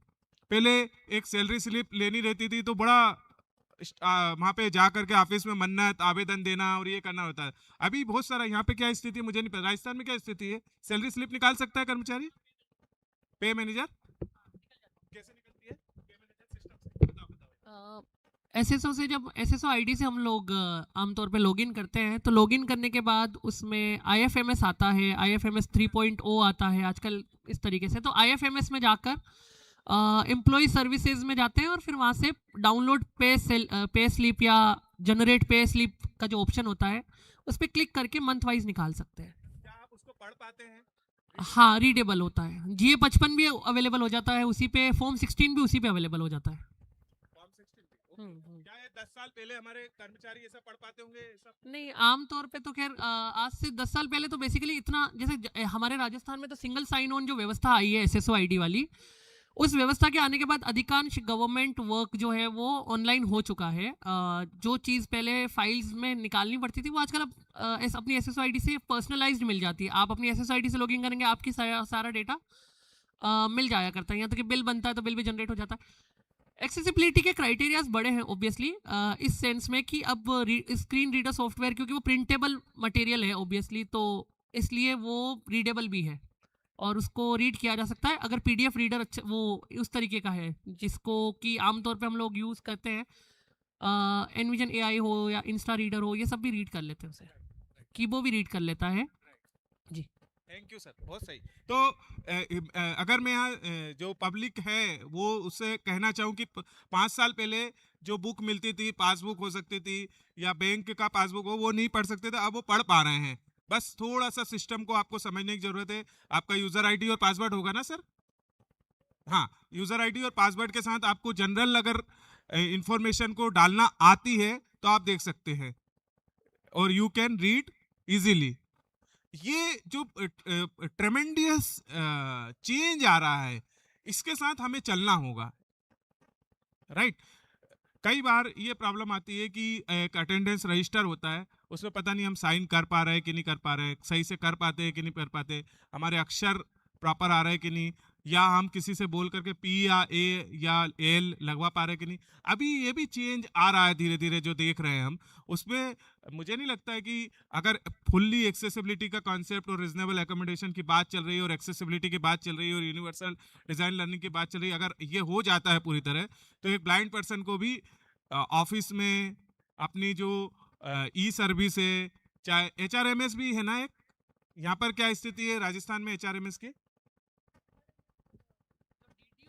हाँ, उनके पास वो मेंटेन करते हैं एचआरएमएस। अच्छा, तो क्या एम्प्लॉइज का डाटा उसमें है? हाँ, एचआरएमएस में सारा डाटा अवेलेबल है। एम्प्लॉइज का? हाँ, एम्प्लॉइज का ही एचआरएमएस में सारा डेटा अवेलेबल होता है। जब वो ज्वाइन करता है उसके बाद से लेकर इलेक्शन कमीशन भी उसी एचआरएमएस डाटा को एक्सेस करता है इलेक्शन ड्यूटीज लगाने के समय। तो मुझे लगता है एम्प्लॉइज के लिए एक नया पोर्टल जो गवर्नमेंट ऑफ इंडिया का और स्टेट गवर्नमेंट भी उसके साथ काम कर रही है, एचआरएमएस, ये मुझे लगता है कि कर्मचारियों के लिए बहुत अच्छा प्रयास है। और देखिए, हम भी चाहते हैं कि हमारे लिए अलग से सब कुछ ना हो। ये माइक का इस्तेमाल मैं कर रहा हूँ, ये माइक का इस्तेमाल जो नॉन डिसेबल है, जो साइटेड लोग हैं, जो पार्सली लोग, सब कर सके। इसी तरह एचआरएमएस में अगर सभी डाटा पूरा एक उसी के अंदर डल जाता है, तो हमारे जो एम्प्लॉइज विद डिसेबिलिटी वाले हैं, एम्प्लॉइज विदाउट डिसेबिलिटी वाले, वो सब एक साथ एक ही जगह पे हो जाएंगे और उसमें डिसेबिलिटी भी दी जाती है, परसेंटेज, ब्लाइंडनेस वगैरह सब दिया जाएगा। दूसरा, गवर्नमेंट ऑफ इंडिया में जो या राज्य सरकारों में जो सुविधाएं मिल रही है, उसको लेकर के जो एटीट्यूडनल बैरियर की बात की है सर ने, और जो डिसेबिलिटी के चलते जो प्रॉब्लम आती है उनकी बात की है, उसमें भी चेंज आया है। जैसे मुझे लग रहा है कि कुछ राज्यों ने जैसे विशेष आकस्मिक अवकाश यहाँ पे मिलते हैं कि नहीं पता, उसको भी ऑनलाइन पोर्टलों पे डाल दिया है कि जैसे सभी छुट्टियां डाली जाती, ईएल, सीएल, एमएल, उसी तरह से सीसीएल, उसी तरह से एसपीएल करके स्पेशल कैजुअल लीव जो दिव्यांग कर्मचारियों को अलग अलग राज्यों में, राजस्थान, यूपी, दिल्ली वगैरह में दी जाती होगी, वो भी उसको भी ला रहे हैं धीरे धीरे कि वो आप लोग डाल सकते हैं इंफॉर्मेशन। तो फिर हमें जागरूक करने की और वेरियर वाली बात कम होती जाएगी धीरे धीरे। ये सब जो हो रहा है, इसका बहुत सकारात्मक रिजल्ट आने वाले समय में दिखेगा। लेकिन मुझे लगता है कि 2-3 बातें कहकर मैं जनता के पास जाऊं और हमारे प्रतिभागियों से चर्चा करूं। सबसे पहली बात कि समय के साथ चलना होगा, according to time, move to another palace. मैं इस बात को बहुत गंभीरता से एग्री करता हूं और सीरियसली हूं कि एक मोबिलिटी और एक रीडिंग राइटिंग की प्रॉब्लम आज भी बनी हुई है। इस बात को मैं एक्सेप्ट करता हूं, लेकिन इन दो प्रॉब्लम को समाधान कैसे हो सकता है, उस दिशा में हमें आगे बढ़ना ही होगा। चाहे मोबिलिटी के लिए ओला, उबर, रैपिडो जो भी हो उनका इस्तेमाल करना हो, चाहे गूगल मैप का करना हो।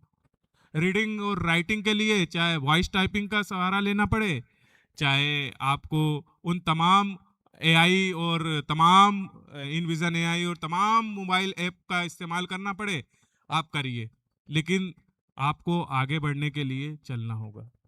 दूसरा, पार्टिसिपेशन की बात आती है वर्क प्लेस पे, उसमें भी हमें अपने आप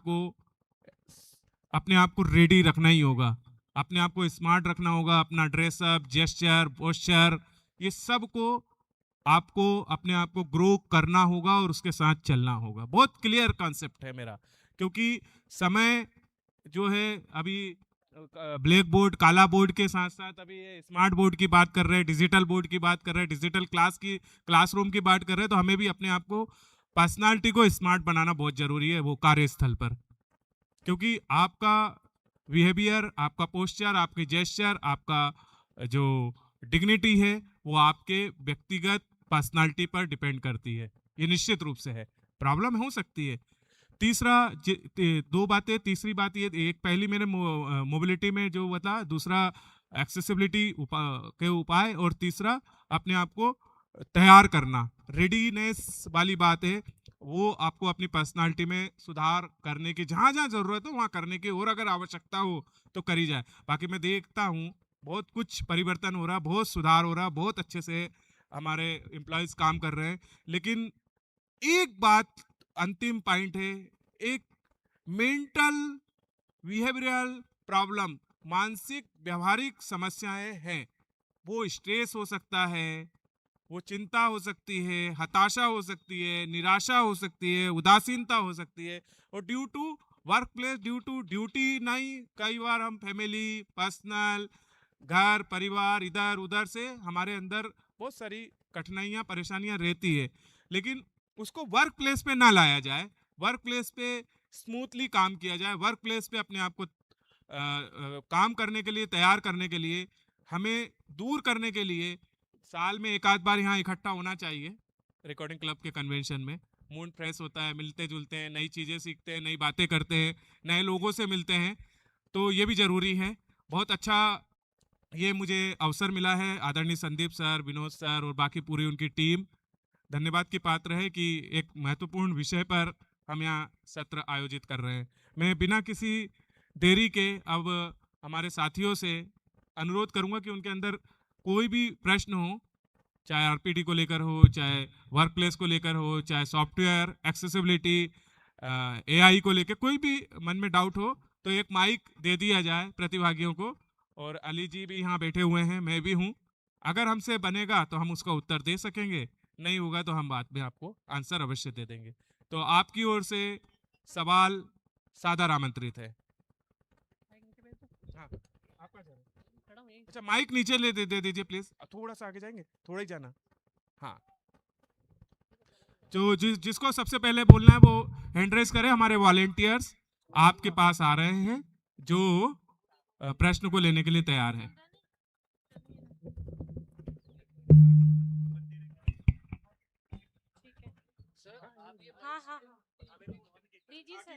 ओके, थैंक यू। चलिए शुरू कीजिए। हेलो, मैं मनोज त्रिपाठी, भुज कच्छ गुजरात से। मेरा प्रश्न है, जो एप्लीकेशन है हमारे लिए, स्पेशल एप्लीकेशन ऐप, वो ऐप के लिए ट्रेनिंग कोई नहीं देता है। तो पहले तो ट्रेनिंग होनी चाहिए कि एप्लीकेशन कैसे यूज़ करे, तो इनकी ट्रेनिंग होनी चाहिए। और कभी कभी तो डेटा जो यूज़ करते हैं मोबाइल में, उनका ये क्या बोलते हैं, वो नहीं, टावर नहीं पकड़ा था, टावर यानी क्या बोलते हैं उसे, नेटवर्क नहीं आता है। जी जी जी। दो बातें हैं। एक तो आपने ट्रेनिंग मॉड्यूल्स की बात की है, कुछ तो ट्यूटोरियल्स यूट्यूब पर उपलब्ध है, लेकिन मुझे ऐसा लगता है कि आपकी इस बात से मैं भी सहमत हूँ कि संगठनात्मक स्तर पर भी ट्रेनिंग सेशंस ऑनलाइन और ऑफलाइन, आजकल online mode, hybrid mode available है, तो उसके साथ होना चाहिए। तो इसको हम एक समाधान की कैटेगरी में रख सकते हैं, जो आपने बात कही कि इंस्टीट्यूशनलाइज किया जाना चाहिए संस्थाओं के द्वारा। जितने भी ये ऐप्स हैं, बेसिकली इनकी जानकारी तो दी जाती है पर पर्सनलाइज ट्रेनिंग नहीं कराई जा रही है, तो इस पर भी है। बाकी अगर आप अभी चाहते हैं समाधान, तो यूट्यूब पर कुछ ट्यूटोरियल्स हैं, और आसी जयपुर कन्वेंशन के समूह में इस सेशन के संदर्भ में मैं उनमें से कुछ साझा भी करूंगा, ताकि आप उससे लाभान्वित हो सकें। ये बात भी आपने बिल्कुल सही कही है कि भारत में कई जगहों पर नेटवर्क का इशू है, कम्युनिकेशन जो टावर्स हैं, नेटवर्क्स हैं, वो नहीं आ रहे हैं। लेकिन इस पर भी ये बात हम जानते हैं कि आज से कुछ साल पहले की स्थिति और आज की स्थिति में परिवर्तन काफ़ी हद तक आया है, यानी लगभग अब हिमालयन राज्यों में भी, और जो खास करके सुदूर के भी क्षेत्र हैं, वहाँ तक भी अब नेटवर्क पहुँच रहा है, और 5G का रोल आउट हो रहा है। तो उस वजह से मुझे लग रहा है कि डाटा की जो अवेलेबिलिटी थी वो भी अब भरपूर रहने वाली है, तो एक वो इशू है ज़रूर। अदरवाइज हाँ, अभी फिलहाल ये समाधान तो यही है कि जो कम्युनिकेशन नेटवर्क्स है, क्योंकि उसके अलावा हमारे पास और कोई समाधान दूसरा भी है भी नहीं टेक्नोलॉजी में। हमें डेटा पर ही और हमें डिजिटल इंफ्रास्ट्रक्चर पर ही काफ़ी हद तक निर्भर करना है।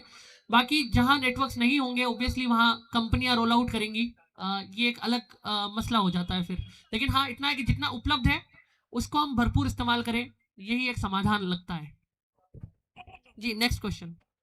हेलो हेलो एवरीवन, मैं ऋषि विशाल तांदड़े महाराष्ट्र से बात कर रहा हूँ। तो मेरा प्रश्न यही रहेगा कि जो आप पूछिए। जैसे उमंग करके एप्लीकेशन है जिसमें एक्सेसिबल डॉक्यूमेंट्स रख सकते हैं हमारे, तो वैसे ही जॉब के लिए भी कोई स्पेसिफिक एप्लीकेशन होनी चाहिए जिसमें हम कंपनी में एप्लीकेशन डाल पाए और वो एक्सेसिबल हो हमारे लिए। क्या वैसा कोई एप्लीकेशन या वेबसाइट है? और उसमें हमारा सब डेटा स्टोर होना चाहिए, जैसे डॉक्यूमेंट्स, हमारा लीव बैलेंस, हमारा वर्किंग आवर्स, वो सब स्टोर होना चाहिए, और हमें उसके अंदर सिलेक्शन के भी ऑफर्स आराम से आने चाहिए। तो वैसा कोई एक्सेसिबल सॉफ्टवेयर है या वेबसाइट है? मैं संदर्भ जानना चाह रहा था, आप कोई जॉब में है या नहीं, मैं स्टूडेंट हूँ फिलहाल, Okay. क्लास 12th में हूँ, तो लेकिन कई सारी प्रॉब्लम्स हैं। जैसे जॉब रिलेटेड जो आप सॉफ्टवेयर की बात कर रहे हैं, वो तो जो कंसर्न डिपार्टमेंट होता है, जैसे उदाहरण के तौर पे राजस्थान में जो स्कूल शिक्षा विभाग है उसका शाला दर्पण है, तो विजुअली चैलेंज पर्सन शाला दर्पण का इस्तेमाल करते हैं, उसमें उनका सारा डेटा अवेलेबल होता है। लीव बैलेंस जो आप कह रहे हैं, कितनी लीव बची है, वो लीव अप्लाई भी उसी पे करते हैं। लेकिन जैसे हमारा कॉलेज एजुकेशन है, तो अभी हम ऑफलाइन, इन मामलों में ऑफलाइन मोड पर काम कर रहे हैं। बाकी SSO ID पर सारा डाटा हमारा भी अवेलेबल है, हमारा फाइनेंशियल डाटा, सैलरी से रिलेटेड डाटा। तो ये जो गवर्नमेंट है आपकी, यानी जिस गवर्नमेंट के अंडर आप काम कर रहे हो, उस गवर्नमेंट ने उस ऐप को डेवलप किया होगा ऑब्वियसली। और अब क्योंकि इंटीग्रेशन हो रहा है धीरे धीरे, जैसे IFMS, HRMS, ये जितने भी है। अच्छा, ये बहुत इनके प्रश्न में मुझे जो लगा है, आप यही जानना चाह रहे हैं ना कि हमें जॉब मिल जाए तो इसलिए लोग हमें सर्च करें कि हमारा डाटा डला हुआ है, ऐसे ही कह रहे हैं ना? हाँ, मैं अच्छा, ये समझ कह गया। यस, ये- एप्लीकेशन फॉर्म डालने के बाद जैसे ऑनलाइन कॉलेज जॉब में फेयर जैसे हम एडमिशन के लिए अप्लाई करते हैं, तो हमें जैसे ऑफर मतलब लिस्ट में हमारा मैं नाम समझ लगता गया, है, समझ गया वैसे जॉब ही। के लिए। देखिए, और हमारे कई और कंसर्न्स भी है सर, हाँ, मैं बताता हूँ। हाँ, जैसे हम दिव्यांग लोगों के लिए कंफर्म टिकट नहीं मिलती है, मतलब अभी हम 1-2 महीने पहले भी बुकिंग करते हैं, हमें कंफर्म टिकट पूरी तरीके से मिलती नहीं है अभी तक। कुछ कुछ टिकट्स हमारी वेटिंग लिस्ट में है। तो हमारे ये सजेशन रहेगा कि आप ऐसा ठीक कोई है, हम आपका प्रश्न, facility इसके अलावा दीजिए। कोई हो तो देखो, टिकट Yes, का टॉपिक तो नहीं है यहाँ पे। और दिव्यांग लोगों के लिए जो रेलवे में कंसेशन वगैरह है वो और कोटा है, उसको देख लीजिए, लेकिन अकॉर्डिंग टू टॉपिक पूछे ज़्यादा अच्छा रहेगा। जो पहला प्रश्न है मैं उसको जरूर लेना चाहूँगा। आजकल जॉब फेयर वगैरह लगते हैं, कई जगह पर ऑनलाइन फॉर्म भी भरे जाते हैं। इसके अलावा ऐसे कुछ जो पोर्टल भी है, स्पेशल रिक्रूटमेंट ड्राइव करके सुना है किसी ने? उस पर भी आप अप्लाई कर सकते हैं। इसके अलावा कई सारे ईमेल आईडी पे आप अपना रिज्यूम भेज सकते हैं, ताकि वो आपसे कांटेक्ट करें। और कई ऐसे मैसेज चलते हैं, उस पर अगर आपको लगता है कि फेक नहीं है, वैलिड है, तो आप अपना रिज्यूम वहाँ पर शेयर कर सकते हैं। चलिए, और कोई any other question?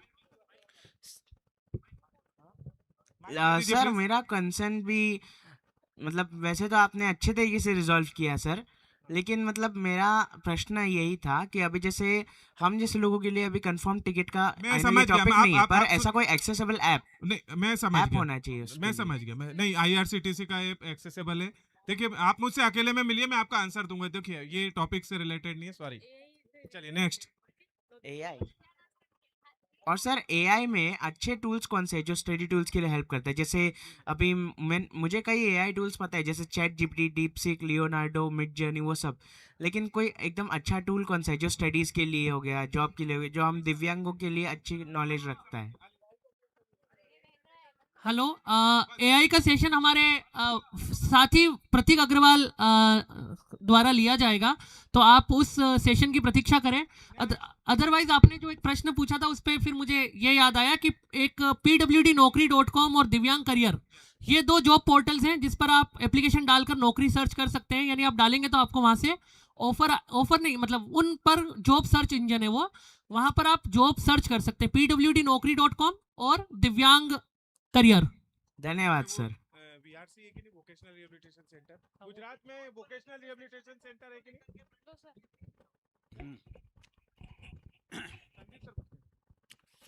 Yes, friends. Myself, Professor Dr. MP Yadav. मैं आपसे कुछ क्वेश्चन पूछूंगा और मैं आपको कुछ रिकमेंडेशन भी दूंगा कि next time when you come as a speaker you prepare yourself on those issues.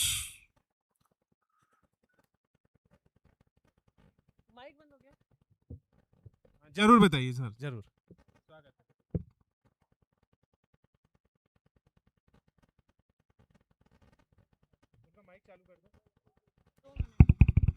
कोई बात नहीं, ओके ओके, इट्स वर्किंग। भाई दोनों स्पीकर्स पहले तो just in one word, in yes और नो, आपसे मैं दूसरी इंपॉर्टेंट क्वेश्चन पूछूं, मैं आपकी कही हुई बातों में कुछ एडिशन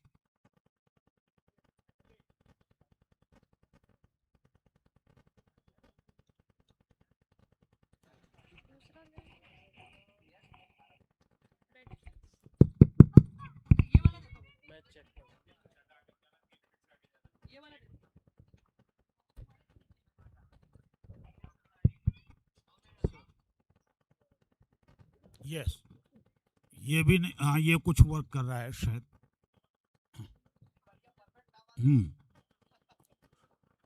आप हमें यस या नो में इतना ही बताइए, are you government spokesperson? आप क्या गवर्नमेंट स्पोक्स पर्सन हैं क्या?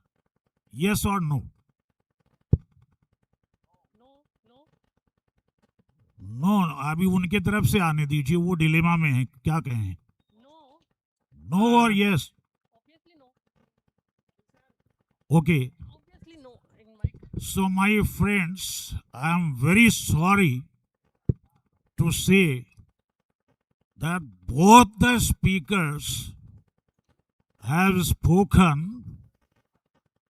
not as academic scholars, not as scholars of Disability Act, but as a spokesperson, and I request them to avoid that when they come to impart lecture और any discourse. जब आप कोई presentation के लिए आए तो आपसे आग्रह है, विनती है, प्लीज डोंट फील हर्ट, आप इसको महसूस ना करें, एक विनती के रूप में, मैं एक रिक्वेस्ट के रूप में कह रहा हूं। अब रीजनेबल अकोमोडेशन नहीं कहने दो, पहले इंपॉर्टेंट बातें हैं, कह करके क्यों, इससे अच्छा मैं पूछूं नहीं? आप कह रहे हो जल्दी करो अपनी बात, तो आप लोग पूछ लो, फिर मैं लास्ट में पूछता हूं। भाई एक्ट कहता है what is reasonable accommodation? Reasonable accommodation मैं हिंदी भी करता जाऊंगा, टाइम लगने दो, कोई बात नहीं, यही पर्पस तो सर्व हो जाए। Reasonable accommodation means necessary and appropriate and necessary modification and adjustments, आवश्यक और उचित, वो चेंजेस, मॉडिफिकेशंस, वो परिवर्तन हमें एडजस्ट करने के लिए, हमसे काम करवाने के लिए, हमें एडजस्ट करने के लिए, हमें अकोमोडेट करने के लिए, हमें फैसिलिटेट करने के लिए वो फैसिलिटीज दी जाएं जिससे हम मैक्सिमम योगदान कार्यस्थल पर दे सकें देश को और सरकार को। और हमें ये अवेयरनेस है, हम ये जानते हैं, और इसीलिए हम वर्क प्लेस में वो सब मांगते हैं। जो भी चाहे ब्लाइंड हो, अदर डिसेबल हो, अगर वो जॉब करने आया है तो वो चाहता है कि मैं काम करता हुआ दिखूं, आई शुड बी काउंटेड, मेरी गणना हो, मैं विजिबल हूं, मेरी वैल्यू हो, I must be seen, I must be valued, I can do, I want facilities. जब हम वांट की बात करते हैं और वो कांट की बात करते हैं, when I say I can do and they say you can't do, then the whole conflict between the employer and the employee, disabled employee or blind employee, दोनों के बीच में एक ऐसा संघर्ष, एक ऐसी कटुता शुरू हो जाती है कि जो प्रेजुडिसेस पहले से जो पूर्वाग्रह हैं, हिंदी का बहुत डिफिकल्ट वर्ड अब लोग यूज कर लेते हैं कि पूर्वाग्रह, आग्रह भी और पूर्व भी है, और उसका मतलब एक्चुअली प्रेजुडिसेस, जो रूढ़िवाद जो हमारे खिलाफ भरा हुआ है, जो माइंडसेट बना हुआ है, उसमें नेसेसरी एंड अप्रोप्रिएट मॉडिफिकेशंस, वो चेंजेस नहीं हुए हैं। इसीलिए मैं आपको एग्जांपल देता हूं जो आपको लाना चाहिए था और आप लाएं नेक्स्ट टाइम। कि आईआईटी बॉम्बे में दीपक नाम का एक ब्लाइंड लड़का जो हाथ से भी हैंडीकैप था और टोटली ब्लाइंड, एंड इसलिए उसका करेज देखिए कि वो बॉटनी पढ़ने के लिए, एमएससी बॉटनी करने के लिए दिल्ली यूनिवर्सिटी से उसने बीएससी किया था और वहां गया बॉटनी में एमएससी करने। और उसने जब रीजनेबल अकोमोडेशन मांगा, वो फैसिलिटीज और वेल विद इन रूल्स था, वो जो लिखा हुआ है आरपीडब्ल्यूडी के अंडर बने हुए रूल्स के तहत वो उसने मांगा, तो उसको रेस्ट्रिकेट कर दिया गया 9 मंथ्स के लिए। उसका 1 साल खराब हो गया। किरण खाब, ब्लाइंड लड़की, lady Shriram college of Delhi university में, जो आईएएस बनना चाहती थी, उसने मांगा फैसिलिटीज, उसको टॉर्चर इतना किया गया कि वो डिप्रेशन में चली गई, हॉस्पिटलाइज करना पड़ा। राहुल चैतन्य, ट्रिपल आईआईटी प्रयाग इलाहाबाद, उसने फैसिलिटीज मांगा, he was speech impaired and blind, उसको इतना टॉर्चर किया गया, उसे सुसाइड करना पड़ गया। ये एजुकेशन में है। एम्प्लॉयमेंट में बैंक का एग्जांपल देता हूं, आप दे रहे थे साहब, एक पर्सन को जॉस मांगने के लिए 12 बार ट्रांसफर किया बैंक ने, कोर्ट में गया, ऑर्डर हुआ दिल्ली हाई कोर्ट से, जॉस मिल गया, तो जो इंटरनल सॉल्यूशंस हैं उनको इनकम्पेटिबल कर दिया गया। Is it reasonable accommodation? Is it rehabilitation? Is it the process of enabling? क्या ये सक्षम बनाने का तरीका है? क्या ये रिहेबिलिटेशन का तरीका है? इस पर रिसर्च होने की आवश्यकता है कि उन लोगों के माइंडसेट कैसे ठीक किए जाएं। आप नेक्स्ट टाइम इन चीजों को इंक्लूड करें अपनी बातों में। और बहुत बड़ी प्रॉब्लम है, बैरियर्स जो नहीं इंपोज किए जाने चाहिए ताकि फुल एंड इफेक्टिव पार्टिसिपेशन हमारा हो सके, वो बैरियर्स, उससे और भी ज्यादा बैरियर्स लगाए जा रहे हैं। मेरे पास बहुत एम्प्लॉयज का एग्जांपल है, employees with disability and employees with blindness. I am sorry, मेरा क्वेश्चन तो एक लेक्चर हो गया, and I apologise to the audience and to the speakers if I have hurt your sentiments. अगर मैंने आपको कोई कष्ट पहुंचाया है तो I apologise to both the speakers, but I am sorry, इन चीजों पर रिसर्च करना पड़ेगा। इसको रिसर्च स्टडीज में, डिसेबिलिटी डिस्कोर्स में इन चीजों को लाना पड़ेगा। और इन सच्चाइयों को, मैं अपनी बात कह रहा हूं, मैं professor, I was head of department, मुझसे इलीगल सैलरी बिल पर साइन कराने लगा जानबूझ करके उन कैंडिडेट्स का 7 लोगों का जिनका तो इंटरव्यू नहीं हुआ था। हमने कहा भाई आपका कैसे अपॉइंट हुए हैं ये बताओ।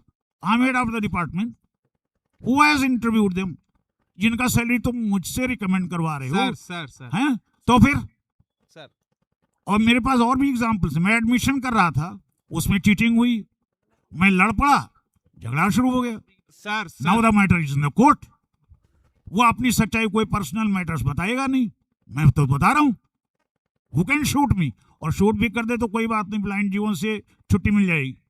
सर हम आपके I am ready to die. Sir हम आपके विचारों से बिल्कुल सहमत हैं और मैं मानता भी हूं कहीं ना कहीं कि आपका जो अनुभव है और जो तजुर्बा है हम उसके सामने बहुत छोटे हैं, किंतु जो रीजनेबल अकोमोडेशन पे रिसर्च का दायरा है वो बहुत विस्तृत और व्यापक है। मुझे लगता है इसको होना भी चाहिए रिसर्च कि कितने एम्प्लॉयज़ काम कर रहे हैं, कितने एम्प्लॉयज़ का क्या रिएक्शन है और जो उनके साथ काम कर रहे हैं उनका क्या रिएक्शन है, इन सब पे होना चाहिए। और हम आपके विचारों का स्वागत भी करते हैं और आपके विचार हमारे लिए महत्वपूर्ण भी है।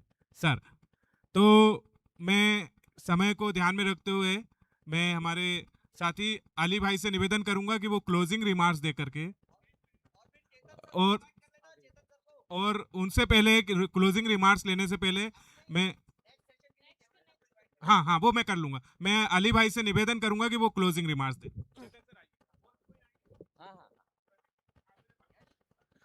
आप सभी का बहुत बहुत धन्यवाद कि आपने धैर्यपूर्वक हमारे इस सत्र को सुना। जो बातें निकल कर आई इस सत्र में, आमतौर पे हमारा उद्देश्य था कि रीजनेबल अकोमोडेशन का जो कॉन्सेप्ट है और रीजनेबल अकोमोडेशन को लेकर जो चुनौतियां और अवसर हैं उनको ब्रीफ में डिस्कस करें, सब पॉइंट्स में, बुलेट पॉइंट्स में, ताकि आप लोगों को एक बार रीजनेबल अकोमोडेशन कॉन्सेप्ट की अवेयरनेस आ जाए। तो हमें लगता है कि हमने उस उद्देश्य को ध्यान में रखते हुए जो बातें आप सबके सामने रखी वो आप सब तक ज़रूर पहुंची होगी। मैं एक बार फिर शिव भाई का भी धन्यवाद करता हूं कि उन्होंने भी अपने विचार हम सबके साथ साझा किए, और पुनः रिकॉर्डिंग क्लब का धन्यवाद कि उन्होंने इस सत्र को आयोजित किया। इसी के साथ अगले सत्र के लिए मैं दोबारा मंच पर माइक सौंपता हूं ताकि शिव भाई अगले सत्र के बारे में आप सबको बता सके। धन्यवाद। धन्यवाद तो अली भाई का कि उन्होंने इस सत्र को संचालित करने के लिए हमारे साथ जुड़े, और संदीप भाई का कि रिकॉर्डिंग क्लब के इस मंच पे ऐसे विषयों को रखा जो मुझे लगता है कि तार्किक कार्यकुशलता और कार्य संगतता और समावेशन के लिए बहुत इम्पोर्टेंट है। मैं समय को ध्यान में रखते हुए बिना किसी देरी के हमारे साथ उद्भव फाउंडेशन के फाउंडर, हमारे अभिन्न मित्र और राजस्थान में रहने वाले जयपुर के इस कार्यक्रम के होस्ट, और मुझे लगता है कि अगर यहाँ हम बैठे हैं तो उसमें भी आपका योगदान कम नहीं होगा, ऐसा मैं मानता हूँ। और फिर भी आप इतने व्यस्ततम समय में से हमारे इस महत्वपूर्ण सत्र जो आगे होने वाला उसमें आपकी भूमिका होने वाली है। आप जिस विषय को लेने जा रहे हैं, जैसे मैंने अपना सत्र प्रारंभ करने से पहले बोला था, जाते जाते रक्तदान, और जीते जीते रक्तदान, और जाते जाते नेत्रदान। इसका मतलब जो हमारे, हाँ ताली बजा दीजिए, कोई दिक्कत नहीं, शर्मा क्यों रहा है। धन्यवाद। तो